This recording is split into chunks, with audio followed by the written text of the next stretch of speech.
Everyone's just looking to gawk at something.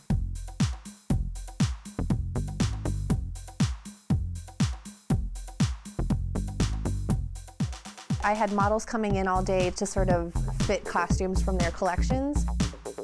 And this is definitely going to be one of those fashion shows that's not just a practical fashion show. It's meant to kind of blow your mind a little bit and make you think outside the box of clothing, so to speak. Hold that for 1 second. Okay, so go throw that on really quick and then we'll kind of build up from there. Thank you. This is the Burning Man inspired collection. So, you know, kind of a hippie tribal feeling. We used this for hair. Isn't that beautiful? Burning Man is also kind of a crazy costume event. So they create these big elaborate pieces, like a big jellyfish head, for instance. I'm gonna be the jelly. That's awesome. I love you guys. Let me pin it in place and we will put something over top. I originally started working at Hancock Fabrics, and so I had the interest of just like crafting and making things with my hands.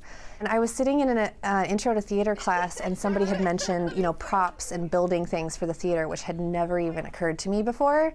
And so, no joke, that day I went and switched my major that afternoon after that class.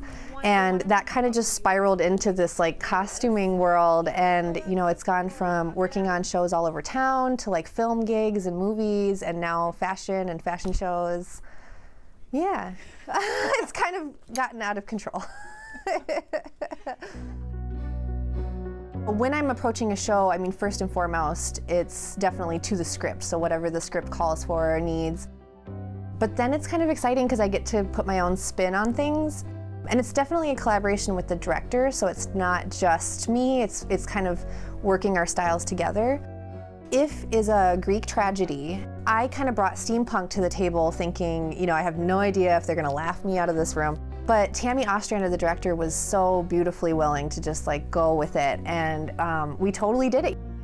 Endgame was all about the destruction and the decay and making things look like they've been sitting around forever and they don't fit. Boing Boing was really interesting because the uniforms that we had to do in those shows were very specific.